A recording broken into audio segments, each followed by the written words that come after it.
The road stretched out before me, empty and inviting, the kind of openness that can make anyone feel free. I was looking forward to the long drive to my parents' house, almost savoring the hours that lay ahead, with only my thoughts and the occasional song on the radio for company. As I rolled out of town, I realized I needed to top up on gas to make it to the next major stop without a hitch. There was one last gas station just outside the edge of town, so I pulled in and parked next to a pump. The place was quiet, with only a few cars, and the fluorescent lights flickered overhead, casting a dull, almost sterile glow. As I stepped out and started filling the tank, I glanced around, taking in the solitude of the place. That's when I saw him. He was standing by a car at the far end of the lot, a tall man with a gaunt face, his posture tense as he watched me. His gaze was unblinking, locked onto me in a way that felt too intense, too purposeful.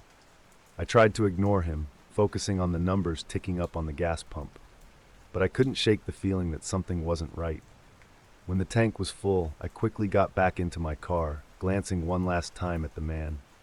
His eyes never left me, following me as I got back onto the road. I tried to laugh it off, telling myself he was probably just someone bored with nothing else to look at. But as I drove away, a faint sense of unease settled into the back of my mind, lingering even as the town disappeared in my rearview mirror. The road was open and quiet, the kind of stretch where you could drive for miles without seeing another car. I relaxed a bit, letting the scenery slip by, trying to forget about the strange encounter at the gas station. But after a while, I noticed something odd in my rearview mirror.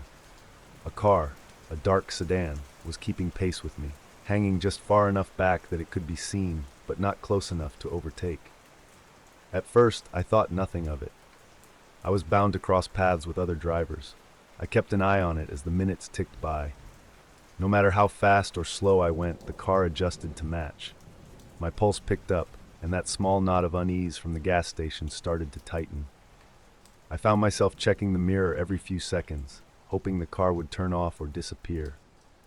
But it stayed. The miles passed, and with every mile my chest felt tighter, the silence in the car pressing down on me. Trying to shake off the feeling of being followed, I slowed down and changed lanes, giving the car plenty of room to pass. It didn't. Instead, it held back, like a shadow determined to keep its distance.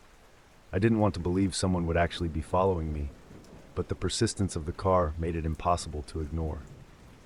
I knew I had to do something. With a quick glance at the road ahead, I spotted a turnoff that branched into a dirt road winding through fields and patches of thick forest.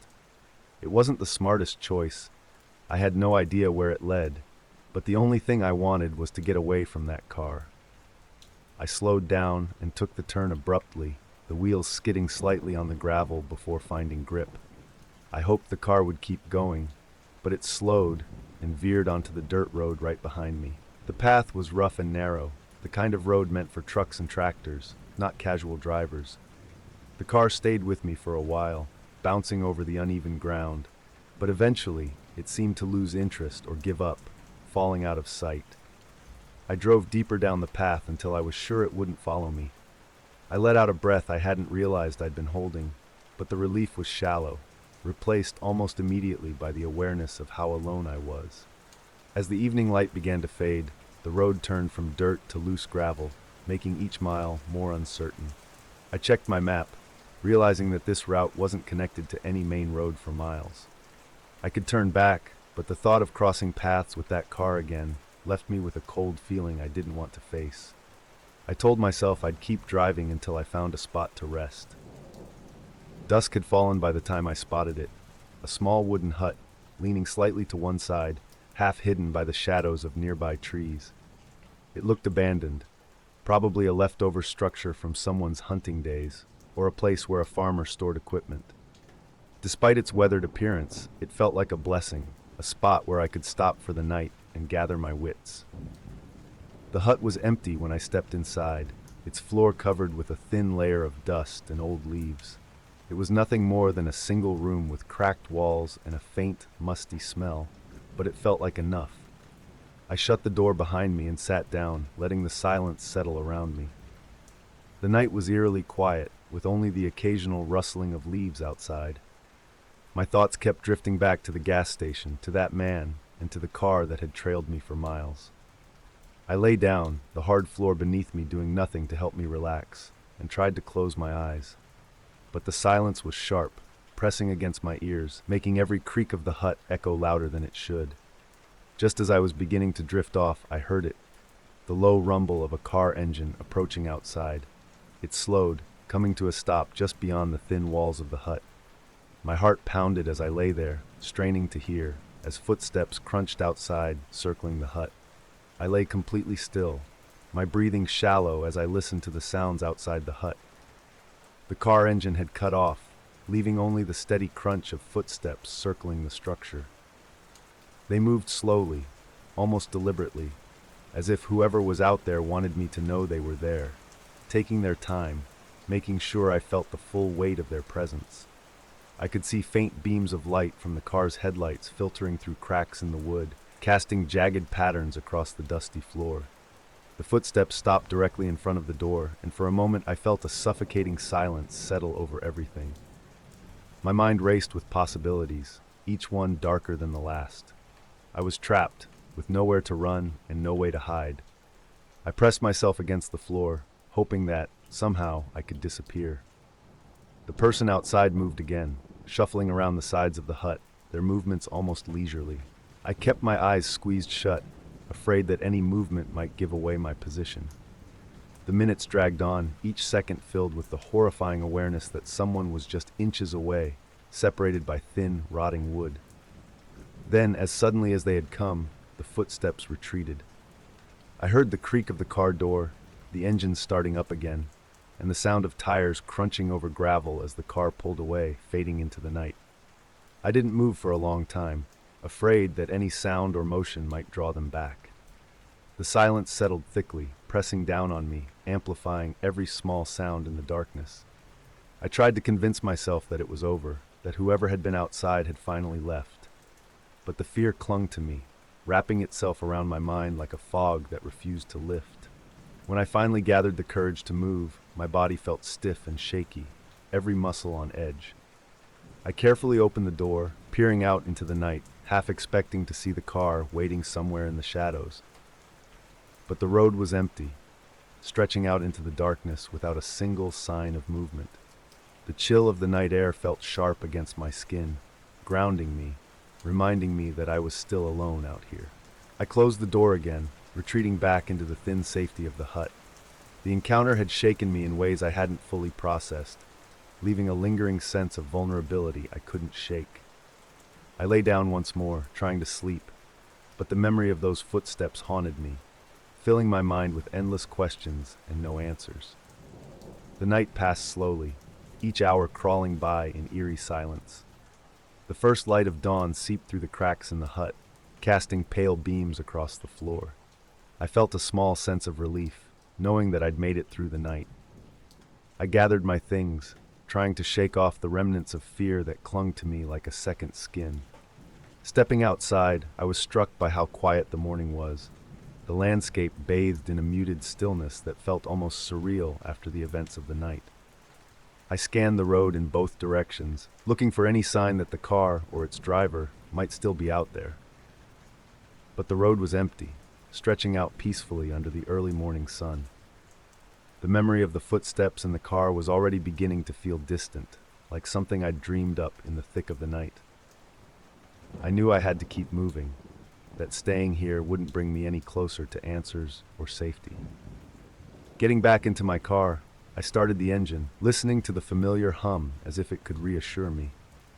As I pulled back onto the road, I couldn't shake the feeling that I was being watched, that the quiet morning held hidden eyes following my every move. I tried to ignore it, focusing on the road ahead and the miles I still had to cover. The rest of the drive felt different, each mile carrying an edge of tension I couldn't quite shake. Every time a car appeared in my rearview mirror, I felt a spike of fear, the memory of the follower and the footsteps pressing in on me.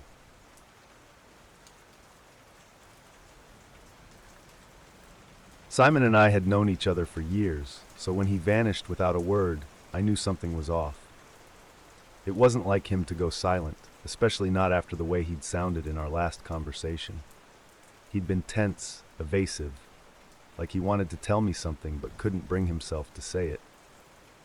When he didn't pick up his phone the next day, I brushed it off at first, telling myself he probably needed time to cool off. But by the second day, I felt the dread creeping in, a sickening sense that something was terribly wrong. I couldn't shake the feeling, so I drove to his apartment, hoping to catch him at home. The moment I opened the door, a chill ran down my spine. The place was deathly quiet, the kind of silence that presses in on you and makes you feel small. The air felt heavy, almost stifling. As I walked through the apartment, I noticed signs of something off. A chair lying on its side, a few belongings scattered on the floor like someone had left in a hurry. My stomach tightened as I took it all in, trying to piece together what could have happened. Then I saw it, lying on the table by the door. A note, hastily scrawled, the handwriting messy and almost desperate. Simon's words were cryptic, hinting at something urgent but without any clear explanation. It felt like he was trying to communicate something, a message left in the middle of some chaotic moment. I studied it, reading it over and over, trying to make sense of it. Each phrase felt like a breadcrumb, a small hint pointing me somewhere, though I couldn't yet understand where. I couldn't ignore the note, the feeling that Simon had left it for me specifically, trusting me to find him.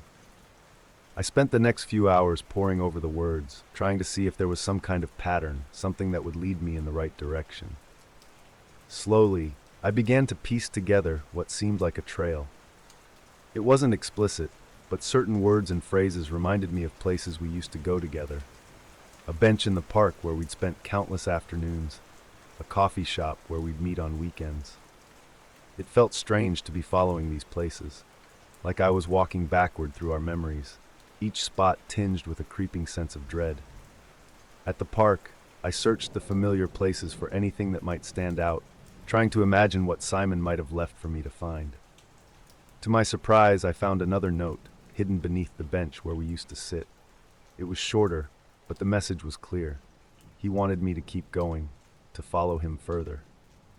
Each place he led me was like a step further from familiarity, and the further I went, the more I understood that this wasn't some random disappearance. Simon hadn't just vanished. He'd left these clues on purpose, hoping I'd follow. My chest felt tight with worry, but I knew I couldn't turn back. Whatever had driven him to leave was something serious, something I couldn't ignore. The clues continued to lead me out of the city, drawing me away from the places we knew and into unfamiliar territory. With each step, I felt like I was moving deeper into something dangerous, a world I didn't recognize. The roads grew emptier, and the usual background noise of the city faded into silence. Soon it was just me and the long stretches of road, the occasional rustle of leaves breaking the stillness. But it wasn't just the quiet that unsettled me. I started noticing things, subtle but unsettling. Every so often, I'd spot a car idling in the distance, too far to make out the faces, but close enough that I knew they were watching. And once, while I was checking another location on Simon's trail, I caught sight of a figure in the corner of my vision, standing just out of reach. When I turned, they were gone, leaving me wondering if I'd imagined it.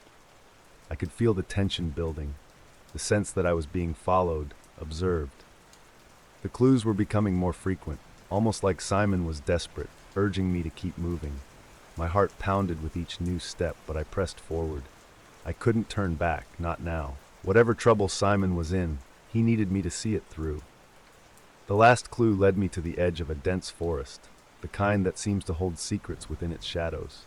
The trees loomed high, their branches intertwined in a way that made the path dark even in daylight. I hesitated, feeling a chill settle over me as I looked into the depths of the forest. But I'd come too far to stop now. I took a deep breath and stepped into the trees, letting the darkness swallow me. The deeper I went, the more oppressive the silence became. Every step seemed amplified, the crunch of leaves underfoot loud enough to feel like I was calling out my presence. There was no wind, no birds, nothing to break the unnatural quiet that surrounded me. The air felt thick, pressing in on me from all sides. It was as if the forest itself wanted me gone, warning me to turn back, but I forced myself to keep going. After what felt like an eternity, I saw him, Simon, tied to a tree, looking worse than I could have imagined. His clothes were torn, his face pale and exhausted, but he was alive. Relief washed over me as I rushed to his side, my hands trembling as I worked to untie him. Simon looked up at me, his face a mixture of fear and relief, and he whispered, barely loud enough for me to hear, "We need to leave, now." And that's when I realized whatever had brought him here wasn't over. We were still in danger. Simon's voice was barely a whisper, but his urgency cut through me like ice. The sight of him tied up and bruised had shaken me, but his warning jolted me into action. I could sense his fear radiating off him, his eyes darting around as if he expected someone to appear at any moment. I finished untying him, helping him to his feet, and we moved as quickly as his weakened state allowed, putting as much distance between us and that spot as we could. The forest was dense, a maze of twisted branches and undergrowth that seemed to block out the rest of the world. Every sound felt amplified in the stillness, each crunch of a twig underfoot like a warning shot. Simon limped beside me, wincing with each step, but he didn't complain. His silence was filled with unspoken fear, and I felt it too. We both knew we weren't alone out here. Then I heard it, a distant murmur of voices, low but distinct, coming from the direction we'd just left. Panic surged through me as I realized that whoever had done this to Simon was still out there, and they were closing in. I motioned to Simon, urging him to move faster, and we ducked behind a thicket, hoping the dense foliage would conceal us. My heart hammered in my chest as the voices grew louder, drawing closer with each passing second. The voices grew louder, accompanied by the unmistakable sound of footsteps crunching over leaves and twigs. We crouched low, pressing ourselves against the ground, barely daring to breathe. My pulse pounded in my ears, drowning out all other sounds as I willed myself to stay still.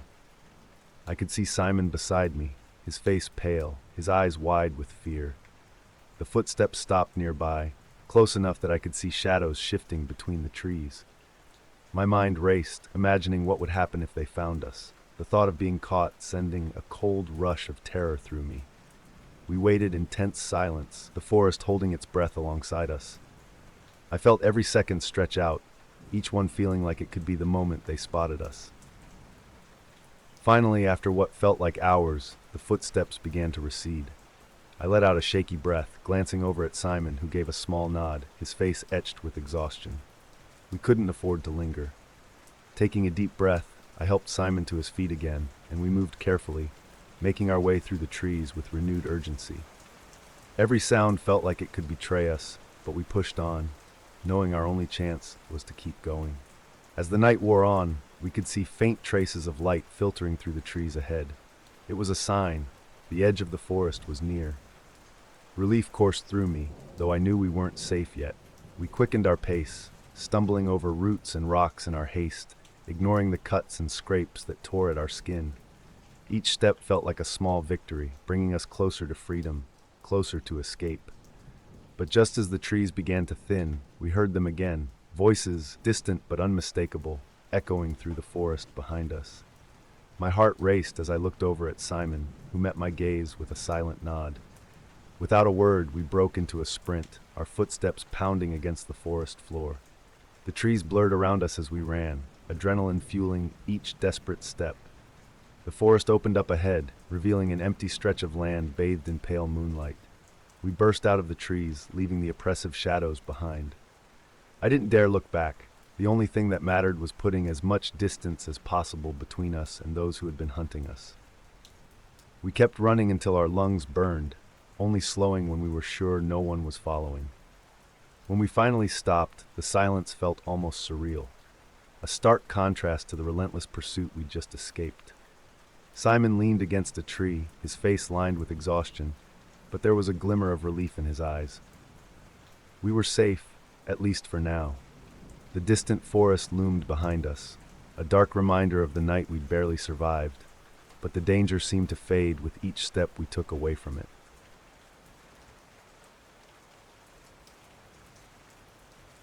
We'd been driving for hours, winding down empty, dark roads that seemed to stretch on forever. The night had swallowed us whole, with only the dim glow of headlights lighting the way forward. We were all exhausted, and the silence in the car felt heavier with each mile. It felt like we'd been driving in circles, lost in a vast stretch of nowhere, with no signs of life anywhere around us. My eyes burned from the darkness, my body aching for a chance to stretch, to escape the confined space of the car. Then, in the distance, I saw it, a faint, flickering light breaking the endless black.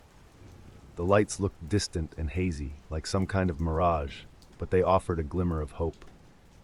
As we got closer, the shape of a gas station took form, standing like an outpost in the middle of the void. Relief washed over us.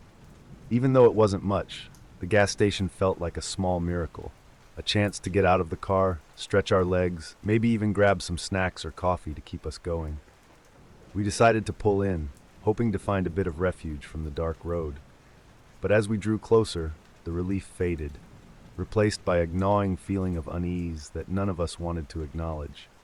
Something about the place felt wrong, though none of us said it aloud. As soon as we parked, the gas station's lights flickered off, plunging the place into sudden darkness. It was as if it had sensed our arrival and decided to shut itself down in response. The building loomed ahead, its windows black and blank, giving no hint of life within. A chill settled over me as I looked around, noting how silent everything was. The air felt dense, almost oppressive, as if the place held secrets that it didn't want to share. We stepped out of the car, and the crunch of gravel under our feet was the only sound breaking the silence. The gas station was eerily still, with no movement, no signs of recent activity. Broken glass littered the ground, and the faint smell of dust and gasoline lingered in the air, mixing into something that felt stale, as though the place had been abandoned for years. I felt a creeping sense of disappointment mingling with unease. We'd hoped to find a small piece of normalcy, but what we'd found felt anything but. After a few minutes of wandering around, we gave up. There was no one there, no attendant, no other cars, just us and the silent, shadowy building. The longer we stayed, the stronger the urge to leave became. We decided to get back in the car, uneasy but ready to put distance between us and the gas station. We'd barely pulled away when suddenly, the gas station lights flickered back on, flooding the area with a harsh, unnatural glow. The sudden burst of light was jarring, making the dark windows and peeling paint stand out even more starkly against the night. It was like the gas station was taunting us, drawing us back in just as we decided to leave. A tense silence filled the car as we watched the building from a few yards away, not sure what to make of the sudden change. Then, in one of the windows, a shadowy figure appeared. It stood there, barely distinguishable against the dark interior, its form outlined by the harsh light outside. I couldn't make out any details, but the figure was unmistakably human, or at least shaped like one. It didn't move, didn't wave or acknowledge us. It simply watched, standing still as we stared back, frozen with a mixture of fear and curiosity. Before we could react, the figure vanished, melting back into the shadows as if it had never been there. A chill ran down my spine, and I could tell the others felt it too. We looked at each other, unsure of what to do. Part of me wanted to speed away, to leave this place behind us for good. But another part, a darker, more curious part, wanted to turn back to see if the figure would reappear. Against our better judgment, we turned the car around, the pull of that shadowy figure too strong to ignore. As we returned to the gas station, the lights had gone out again, leaving the building cloaked in darkness.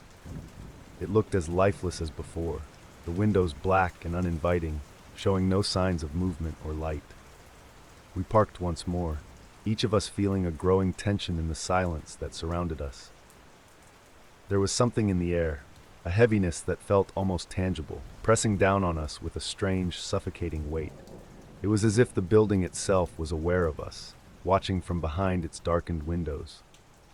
Cautiously, we stepped out of the car and approached the windows, peering inside, hoping to catch another glimpse of the figure. The darkness inside felt deeper than it should have been, an unnatural void that seemed to absorb our gazes, giving nothing back. But the feeling of being watched was overwhelming, as if something unseen lingered just out of sight, observing our every move. The silence felt alive, vibrating with an energy that made our skin prickle.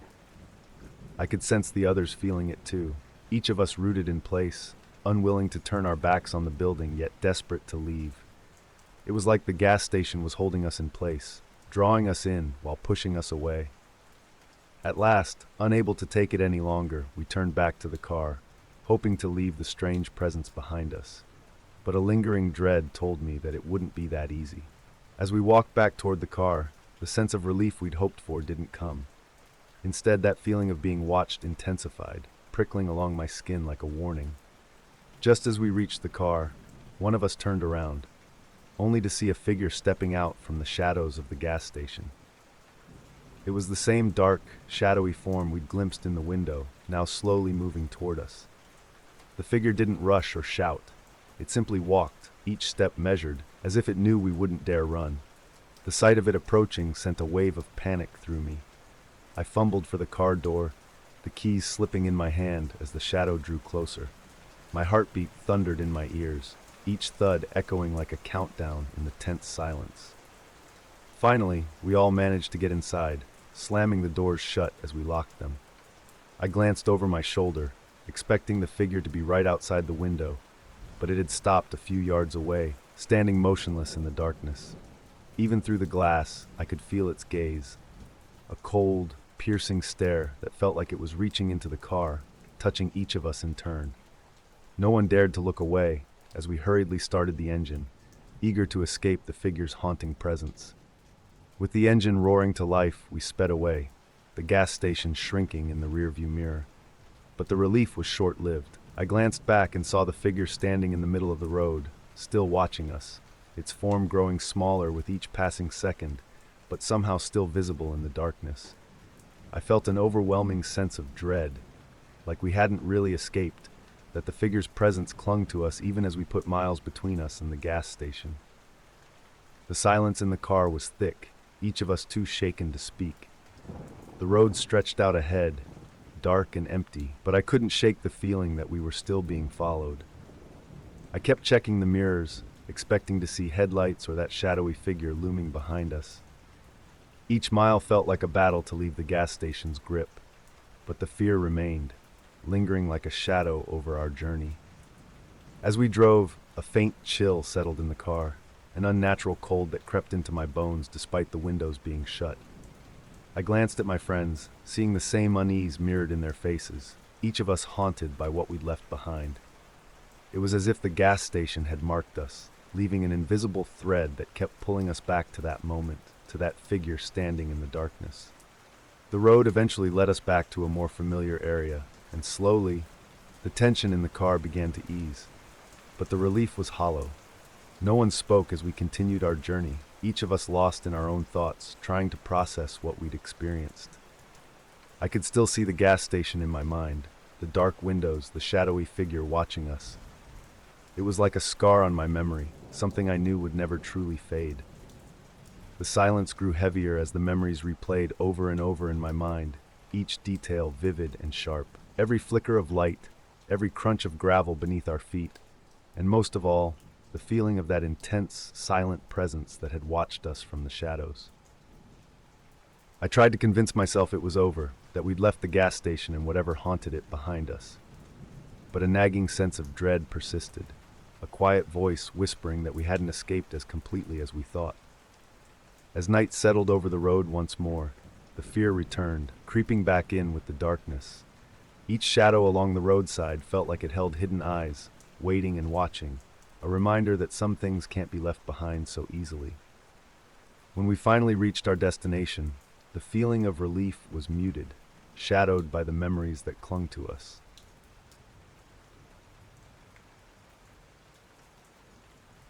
The sun was high in the sky, casting a warm glow over the sprawling forest as I stepped onto the trailhead. The national park stretched endlessly, an expanse of green and brown hues, punctuated by the rustling of leaves and the distant call of birds. It was supposed to be a refreshing day, a chance to disconnect from the noise of daily life and lose myself in the tranquility of nature. I took a deep breath, feeling the cool air fill my lungs, and began my hike. The trail wound lazily at first, a well-marked path surrounded by towering trees and patches of sunlight filtering through the dense canopy. I felt a sense of liberation, savoring the solitude as I walked deeper into the forest. The world outside felt miles away, and with each step I felt the weight of everyday stresses fade. But after a couple of hours, I noticed something unsettling. The trail was starting to branch out in ways that hadn't been on the map I'd briefly glanced at before starting. Each path looked nearly identical, blending seamlessly into the endless greenery. I shrugged it off, assuming it was just my unfamiliarity with the area. The park was vast, after all, and I told myself it was part of the adventure. Yet, as I tried to find my bearings, moving from one indistinguishable path to another, a faint prickling sense of unease began to creep in. The trees stood tall and still around me, their silent watchfulness amplifying the feeling that I was losing control. I tried to remember the way I'd come, but everything started to blur together, each trail a mirror image of the last. The quiet, once calming, now felt oppressive, wrapping around me like a shroud. The first twinges of anxiety stirred, but I pushed them down, convincing myself it was nothing I couldn't handle. The hours had slipped by unnoticed, and with each failed attempt to find a familiar landmark, I felt the forest closing in around me. The afternoon light was softening, casting longer shadows that seemed to reach out like skeletal fingers across the path. I quickened my pace, hoping to find something, anything, that might point me back toward the trailhead. With each turn, however, I found myself deeper in the maze of trees. I began to sense the vastness of the park in a way I hadn't appreciated before. It wasn't just large, it was endless, each path an invitation to go further into its depths. The quiet settled heavily now, amplifying every small sound, each rustle of leaves, each snap of a twig underfoot. Anxiety turned to a slow, creeping dread. I called out, my voice swallowed by the stillness. It felt absurd, calling for help when I knew there was no one around. The park was mostly empty this time of year. That had been one of the appeals of coming here. But now that same solitude seemed to mock me. I was utterly alone, and the reality of my isolation gnawed at my nerves. Evening was approaching fast. The trees seemed to loom closer, their dark shapes merging as the light faded. The trail, if you could call it that now, was narrowing, thick with tangled roots and underbrush. My hope of an easy return was vanishing, replaced by the sinking realization that I might have ventured too far. The initial excitement had long faded, leaving only a hollow, gnawing fear that twisted deeper with each passing minute. Just as panic began to set in, I caught sight of movement up ahead, a figure stepping onto the path. Relief washed over me, almost dizzying in its intensity. The figure was another hiker, dressed in worn boots, a backpack slung over one shoulder, moving casually through the forest as if he belonged there. I hurried toward him, waving to catch his attention. He turned, a smile spreading across his face as he raised a hand in greeting. "Lost?" he asked, his voice calm and steady, as if he'd been expecting me.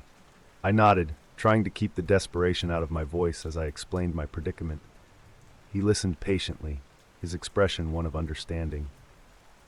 "It's easy to get turned around out here," he said, his tone reassuring. "I know these trails pretty well. I can point you back in the right direction." I felt a wave of gratitude, relief washing over the tension that had been building all afternoon. He gestured toward a narrow, faintly worn path that led deeper into the forest, explaining that it was a shortcut to the main trailhead. His confidence was contagious, and I thanked him profusely, feeling foolish for doubting myself so much. He gave me a nod, a reassuring pat on the shoulder, and turned back the way he'd come, disappearing into the trees. I watched him go, feeling a strange sense of calm settle over me. The direction seemed straightforward enough. With one last glance over my shoulder, I started down the path he'd indicated, feeling an odd, lingering warmth from our brief interaction. It was as if he'd appeared just when I needed him most. The calm didn't last. As I walked, the path began to change, subtly at first. The trail became narrower, the ground uneven and tangled with roots and fallen branches. I stumbled more than once, catching myself on tree trunks as I tried to keep up the pace. It was nothing like the well-trodden trails I'd been on earlier. Doubt began to creep in as the sky darkened, the light fading faster than I'd anticipated. The trees pressed in from all sides, their branches reaching overhead like twisted skeletal limbs. The trail, if it even was a trail, was becoming harder to follow, overgrown with dense bushes and brambles that scraped at my legs and arms. I glanced around, looking for any sign of a familiar landmark, but there was nothing, only the thick, unyielding forest. My thoughts turned back to the stranger, his calm smile and reassuring words. I replayed the interaction in my mind, searching for anything odd, any hint that something wasn't right. But nothing stood out, nothing I could point to as suspicious. Yet, the deeper I went, the stronger the sense of dread became. I couldn't shake the feeling that I'd been led astray, that I'd put my trust in a stranger too readily. As night closed in, the forest seemed to come alive with shadows and whispers, the silence now a palpable presence that settled over everything. I stopped, my heart pounding, realizing that I was hopelessly lost, with no sign of the trailhead in sight. The stranger's directions had led me into the heart of the forest, and now, with darkness creeping in, I was entirely, terrifyingly alone.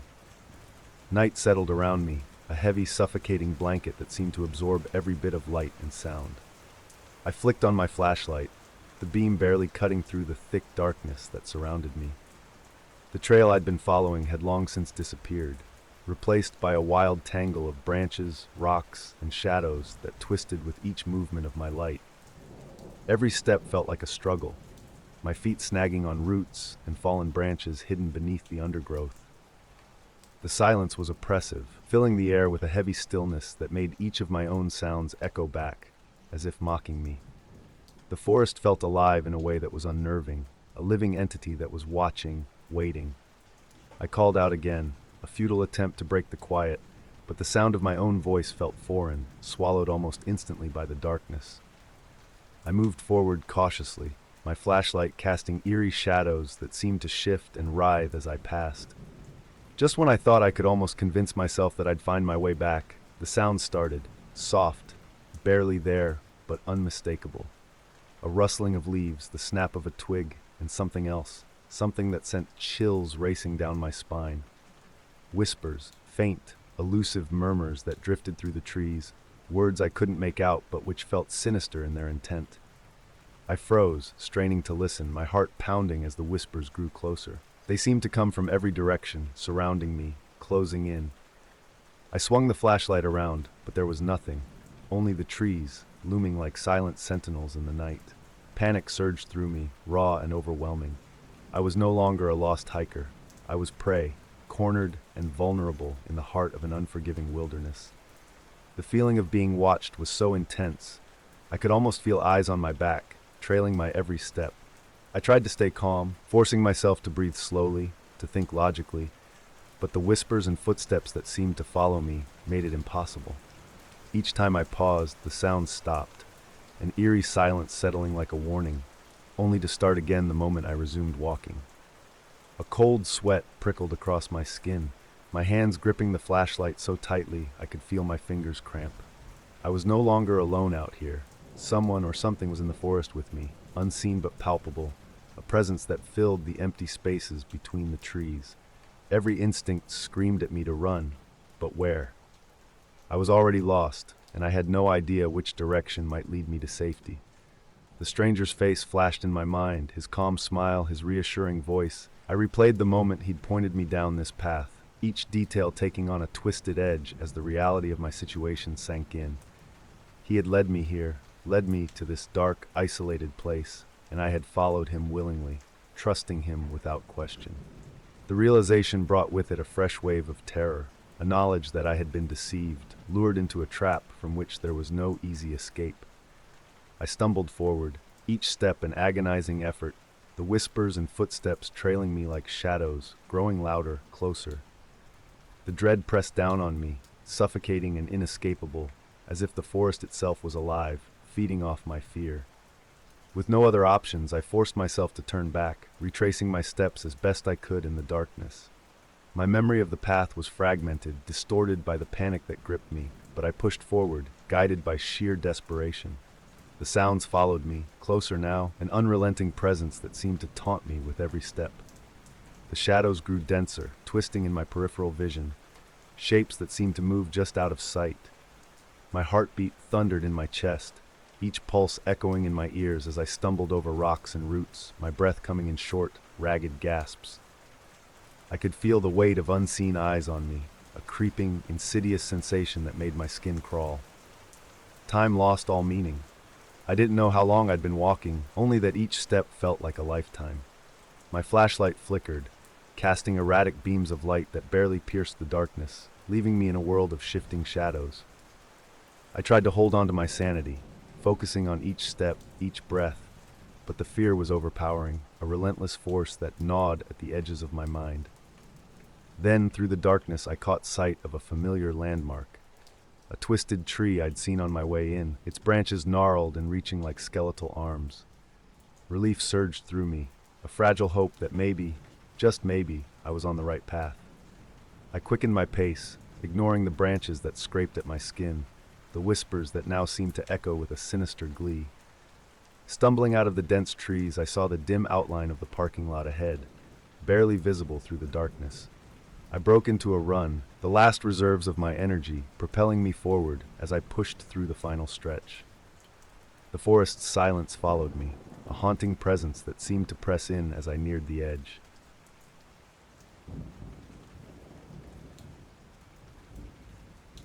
The cemetery had always been a place of peace for me, a quiet refuge where the world slowed down. Each night I'd walk the grounds, a lantern in hand, making sure everything was as it should be. I knew each headstone by sight, each path and corner of this place where the living rarely lingered. The routine brought me a strange kind of comfort, and I took pride in knowing every inch of the grounds, where each marker lay, and the history of the names engraved on them.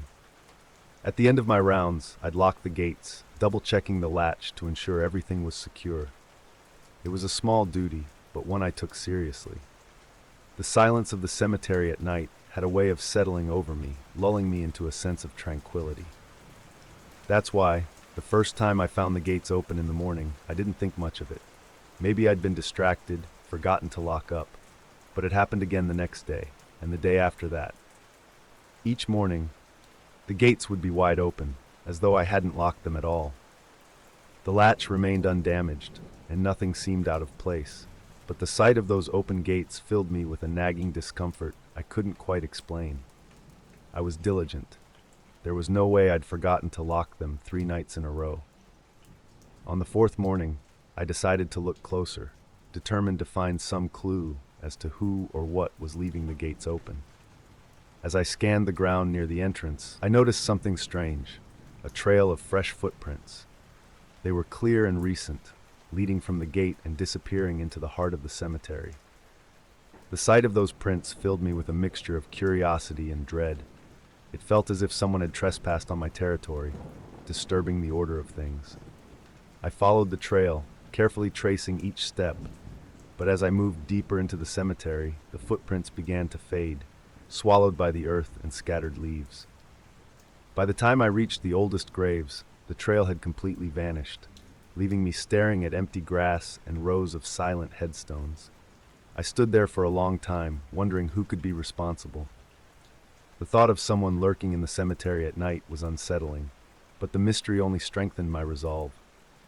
I promised myself I'd be more vigilant, checking every corner of the grounds before locking up. Yet, night after night, the gates continued to open, the footprints reappearing like ghostly traces in the morning light, only to fade away among the graves. I began to feel that I was missing something crucial, as if the cemetery itself was keeping secrets just beyond my reach. Determined to put an end to this strange occurrence, I decided that I would return to the cemetery after dark. I wanted answers, even if it meant facing whoever, or whatever, was opening those gates. I waited until twilight, the air heavy with a silence that felt different, charged with an energy I'd never noticed before. Armed with only a flashlight, I approached the cemetery gates, my every step feeling louder than it should. The gates stood before me, closed and locked, just as I'd left them. Yet, a deep unease settled in my chest as I unlocked them and stepped inside. The familiar paths and headstones looked different under the moonlight, cast in shades of gray and shadow that seemed to twist and shift with each step. As I moved through the rows of graves, a strange sensation washed over me, a prickling awareness, as if unseen eyes were watching my every move. The cemetery, once so peaceful, now felt alien. each rustle of leaves and whisper of wind magnified, echoing through the stillness. I tried to shake the feeling, telling myself it was just my imagination, but the unease clung to me, intensifying with each step. Something was wrong. I could feel it in my bones. Then, as I rounded a corner near the oldest section of the cemetery, I saw it. A figure standing near a weathered tombstone, its outline barely visible in the dim light. My heart leapt to my throat, and for a moment, I stood frozen, staring at the figure, trying to make sense of what I was seeing. The figure was motionless, facing me, but its face was hidden in shadow. I couldn't make out any details, only the shape. A person, standing perfectly still, watching me with an intensity that sent chills down my spine. I took a hesitant step forward, raising my flashlight, but something in me resisted, a deep-rooted instinct warning me to stay back. The figure didn't move, but its presence was overwhelming, a silent weight pressing down on me. I opened my mouth to speak, but the words died in my throat, replaced by a cold fear that left me feeling exposed, vulnerable. And then, as if in response to my hesitation, the figure began to move. At first, it was a slow, deliberate pace, the figure stepping toward me in an eerie, almost mechanical way. My heart hammered as I took a step back, my body tensing with the urge to flee. But then, without warning, the figure broke into a run, charging toward me with a speed that defied belief. Panic surged through me, and I turned, racing through the rows of graves, my flashlight bouncing wildly as I fled. The footsteps behind me were relentless, growing louder, closer, until they were nearly upon me. I didn't dare look back, the image of that shadowed figure etched into my mind, propelling me forward in a desperate sprint toward the gate. I could hear the footsteps pounding behind me, relentless and swift, echoing through the stillness of the cemetery. Each step seemed to close the distance between us, pressing down on my resolve to keep running. My breaths came fast and shallow, fear clawing at my chest as I twisted and turned through the maze of graves, hoping to lose my pursuer in the dark. The flashlight shook in my hand, casting erratic beams of light that barely pierced the thick shadows surrounding me. I stumbled over a loose stone, catching myself just in time, but the near fall sent a jolt of panic through my already fraying nerves. The figure's footsteps were so close now, almost on top of me, and with every frantic glance over my shoulder, I saw nothing but darkness. The graves seemed to close in around me, the headstones looming like silent witnesses to my desperate flight.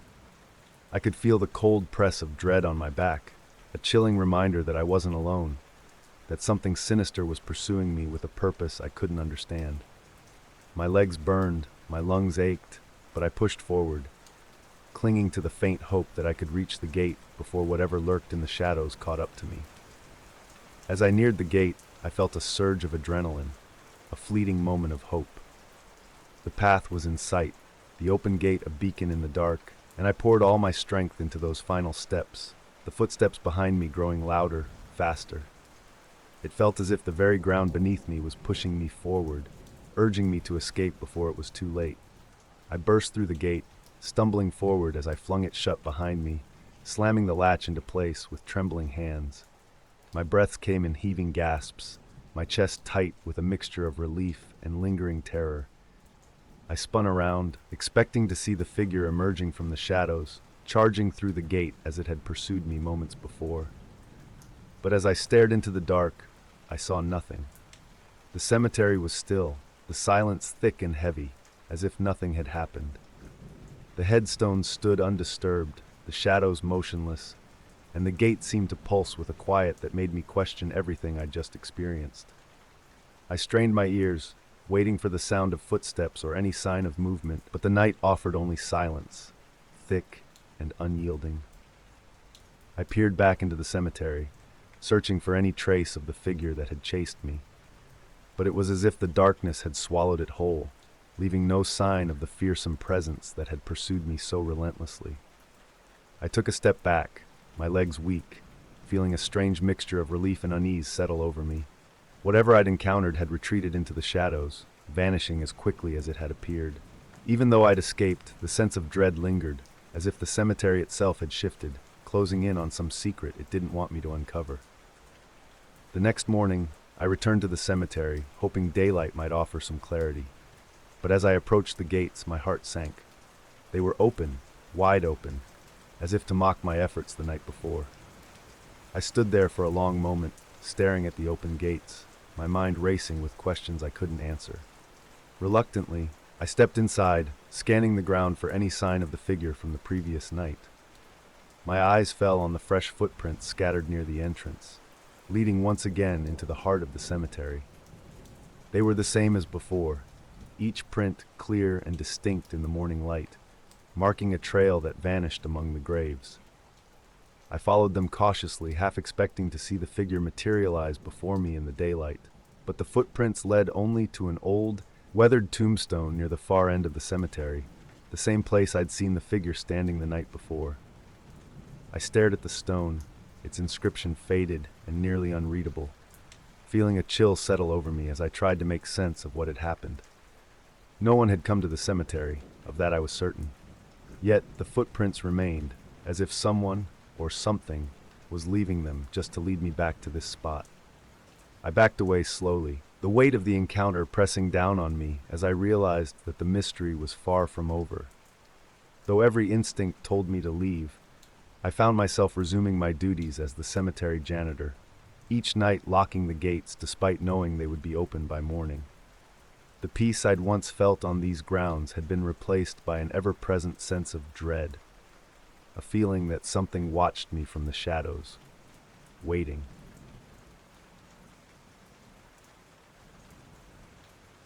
The apartment was modest, but enough for a fresh start. The walls were bare, the light fixtures dated, and the smell of fresh paint lingered in the air. I remember feeling a flicker of optimism as I looked around, imagining how I'd make this place my own. It wasn't anything fancy, but it was my own space, a place to leave everything behind and start over. As I unpacked, I noticed small things that seemed off. A barely noticeable dent in the hallway wall, faint stains on the carpet as if someone had hurriedly scrubbed something away. A loose doorknob here, a scratched window pane there. Minor details, nothing alarming, but each one made me pause. I'd read enough stories to know what a fresh start was supposed to feel like, and somehow, this wasn't it. The feeling was subtle at first, like the lingering smell of something sour you can't quite place. I brushed it off, chalking it up to nerves. Moving could be overwhelming, and perhaps I was just overanalyzing every little detail. Still, there was a sense of something lurking beneath the surface, a feeling I couldn't shake. I did my best to ignore it, unpacking my things and getting everything just right. By nightfall, I was physically exhausted, if not fully at ease.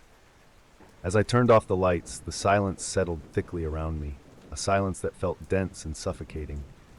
For a moment, I thought I heard a faint rustling, but I told myself it was just the sounds of an unfamiliar place. But even as I drifted off, that feeling lingered, a subtle, nagging unease that told me I wasn't truly alone. It was a Saturday morning, and I was starting to feel more comfortable. But as I got up, my eyes fell on something strange. Muddy footprints, trailing from the front door to the living room. At first I laughed, thinking I must have missed them while cleaning. But I remembered the floors, pristine and spotless, when I'd finished mopping them the night before. The prints were faint but unmistakable. They led in a straight line, stopping at the small coffee table before heading back to the door. I stood there, heart racing, trying to make sense of it. Maybe I'd gone out and forgotten. Maybe I'd somehow stepped in something without noticing. I retraced my steps, analyzing every possibility, but none of it added up. I went about my day, ignoring the knot of discomfort growing in my chest. Yet, every so often, I'd find myself glancing at the door, checking if it was locked, even though I'd already checked a dozen times. The feeling of being watched had intensified, no longer a passing thought, but an insistent presence. As the day went on, I tried to shake it off, convincing myself I was overreacting. But the truth was, every fiber of my being knew that something wasn't right. The sounds began on the third night, soft creaks and faint, barely audible taps, just enough to pull me from sleep, leaving me wide awake and staring into the darkness. I tried to convince myself it was nothing, that I was hearing the natural noises of an old building settling. But these sounds had a rhythm, a deliberate, almost purposeful cadence that sent a chill down my spine. I lay still, every muscle tense, ears straining to catch each faint noise. It felt like someone was moving around, shifting from room to room, stopping just outside my door. But whenever I got up to check, there was nothing, just the empty, silent rooms, mocking me with their stillness. Each night, the noises grew more insistent. I couldn't help but wonder if they were getting closer, inching toward me, testing my resolve. I started keeping a note of the times I heard them, jotting down each rustle, each faint step, hoping it might help me make sense of the madness. But all it did was deepen my dread. Alone, with no one to reassure me, I felt trapped. Each night became a test of endurance, lying awake and waiting for the next sound, the next reminder that I wasn't alone in this apartment. I could feel the fear settling in, thick and suffocating, gnawing at my sanity. It wasn't just sounds anymore. Now objects began to disappear. Small things at first, a pen, a coffee mug, my phone charger. I assumed I'd misplaced them, maybe left them somewhere absent-mindedly. But when my toothbrush vanished one morning, I felt a deep, cold dread. The toothbrush had been in its holder the night before. I remembered setting it there, careful and precise, as though some part of me already knew I'd need the proof. Yet, here I was, staring at an empty spot, my heart hammering as I searched the apartment. I tore through drawers, cabinets, even the trash, but it was nowhere. And it wasn't just the toothbrush. Over the next few days, other things began to move, shift, appear in strange places I'd never put them. My phone ended up under the bed one morning, my keys were tucked behind the radiator, and my favorite book was wedged in the couch cushions as if hidden there on purpose. I tried to tell myself it was stress, that maybe I was just being careless. But each time something moved or vanished, the feeling grew. The walls seemed to close in, the air felt thicker, and I began to dread coming home. I knew, deep down, that someone, or something, was here with me, watching, waiting, and I was helpless to stop it. The fear had settled into my bones, but I knew I needed proof, something concrete to show I wasn't imagining this. I went out and bought a set of small security cameras, the kind you could hide in plain sight. I set them up around the apartment, focusing on the front door, the living room, and my bedroom. Setting up the cameras felt like a small victory, a step toward reclaiming control. For the first time in weeks, I felt a flicker of hope, a sense that soon I'd have answers. I went about my routine, careful not to disturb anything. I wanted the intruder to believe nothing had changed. That night, the usual sounds returned. I lay there, gripping my phone, listening to the faint movements just beyond my bedroom door. Each sound tightened the knot in my stomach, but I held my ground, reminding myself that by morning, I'd have the truth. It was a fitful night, but eventually the noises stopped and silence reclaimed the apartment. As dawn crept in, I felt a rush of adrenaline, an urge to get to the cameras and see what they'd captured. I had a feeling in the pit of my stomach that I wouldn't like what I'd see. My hands shook as I opened the camera app, scrolling through the footage frame by frame. At first, everything looked normal, just an empty apartment in the dark. But as I watched, my heart stopped. There in the frame was a shadow at my front door. I watched, horrified, as the door slowly opened and someone stepped inside. The figure moved with a disturbing calm, as if they belonged there. They took their time, glancing around as they entered the living room, their movements deliberate and unsettlingly familiar. I strained to see their face, but the angle only captured fragments, a hand, a leg, a glimpse of their dark clothing. I watched as they moved to my desk, picked up a pen, and examined it before placing it back down. Then they turned toward my bedroom door, staring at it for a long, haunting moment before slowly retreating. They left as quietly as they'd entered, shutting the door behind them as though they'd done it 100 times before. A sickening realization settled over me. This person had keys to my apartment. They could come and go whenever they pleased, slipping in and out of my life like a ghost. My stomach twisted as I realized that everything I'd feared was real, and I was utterly powerless to stop it. The footage left me shaken, my mind racing with questions and fears. Who was this person? How did they have a key to my apartment? I couldn't bring myself to watch the footage again, the image of that figure standing just outside my bedroom door, etched in my memory.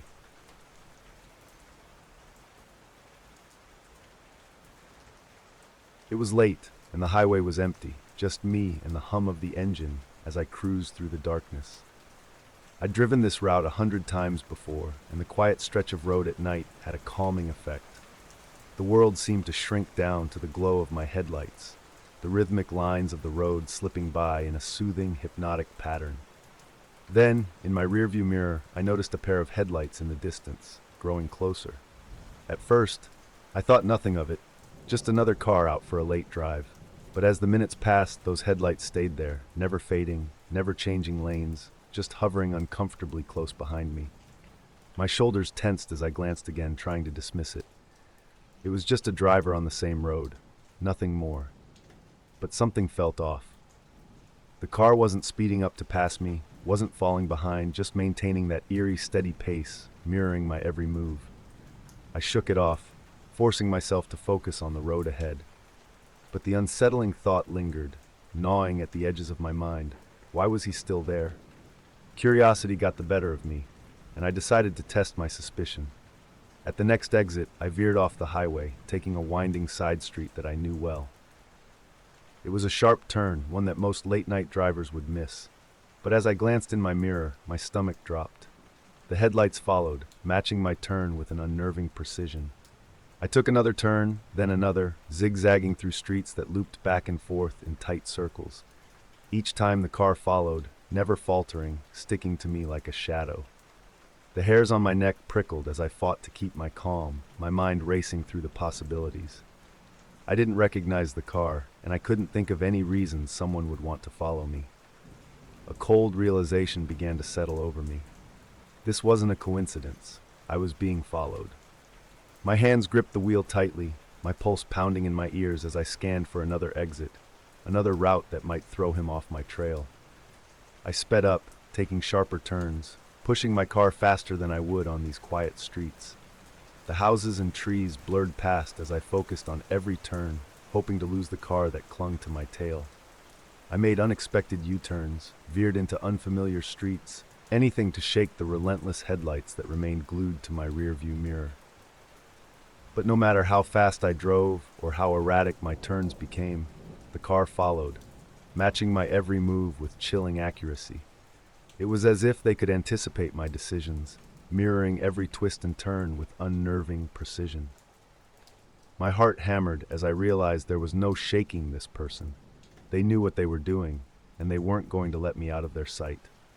Panic began to set in, gnawing at the edges of my rational thoughts. Who was this person? Why were they after me?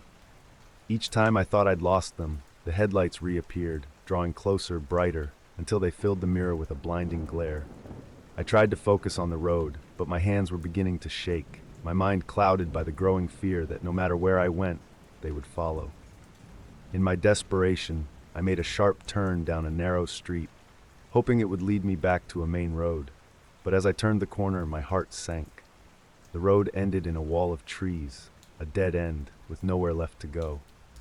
I slammed on the brakes, the silence around me suddenly oppressive as I realized the only way out was blocked by the car that would be closing in any moment. I glanced around, my mind racing.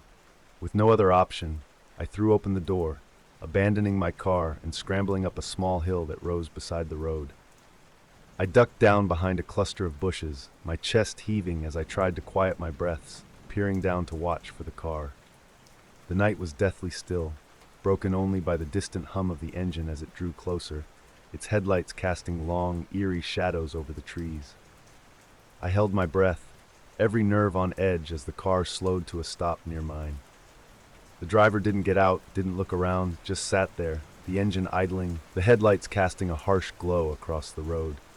I stayed perfectly still, pressing myself further into the shadows, my pulse thundering as I waited, hoping the driver would give up and leave.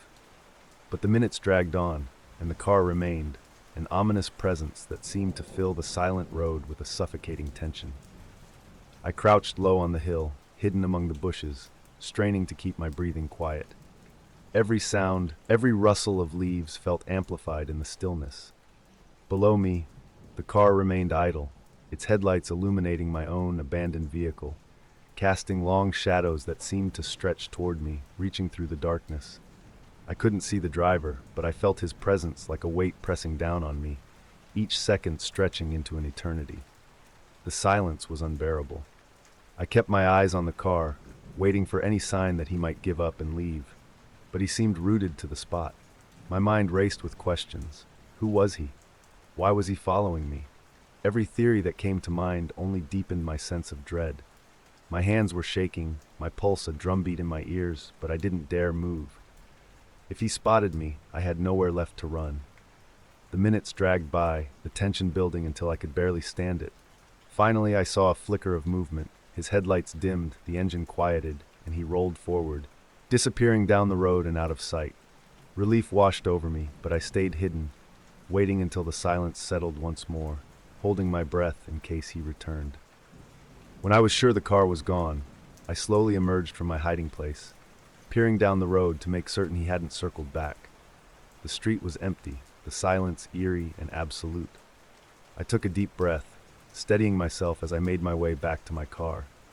My legs felt weak, trembling with each step as I approached the vehicle, every instinct warning me to be cautious. The dead end stretched behind me, shadowed and dark, and I couldn't shake the feeling that someone was still watching. I glanced around, scanning the area one last time before slipping into the driver's seat, locking the doors as quickly as I could. My hands were still shaking as I gripped the steering wheel, trying to calm myself before starting the engine. I couldn't afford another misstep. I needed to get back to familiar roads, away from this maze of side streets where he'd had the advantage. As I eased the car into motion, I cast one last glance in the rearview mirror, half expecting to see those headlights reappear. But the road was empty, the darkness unbroken, and for the first time, I felt a sliver of hope that maybe, just maybe, I was free. I kept my speed steady, focusing on the road as I made my way back toward the highway. My eyes flicked to the rearview mirror every few seconds, my heart leaping at every distant pair of headlights that appeared behind me. The fear was still there, lurking in the back of my mind, refusing to let go even as the miles stretched out. The highway felt strangely deserted, each turn and curve shrouded in a quiet that felt almost unnatural. Every flicker of light, every shadow on the road seemed like it could be him, waiting just out of sight. My nerves were fraying, exhaustion settling into my bones as I scanned the road with mounting paranoia. But mile after mile, there was no sign of him. The open road stretched before me, empty and still, but I couldn't shake the feeling of being watched, as if he was still out there somewhere, tracking my every move. The silence weighed heavy, pressing in from all sides, making it impossible to fully believe I was safe. When I finally pulled into my driveway, I felt an overwhelming sense of relief, though a part of me remained on edge. I sat in the car for a moment, my hands still gripping the wheel, trying to process the night's events. I glanced out the window, half expecting to see those familiar headlights parked just down the street, but the darkness was undisturbed.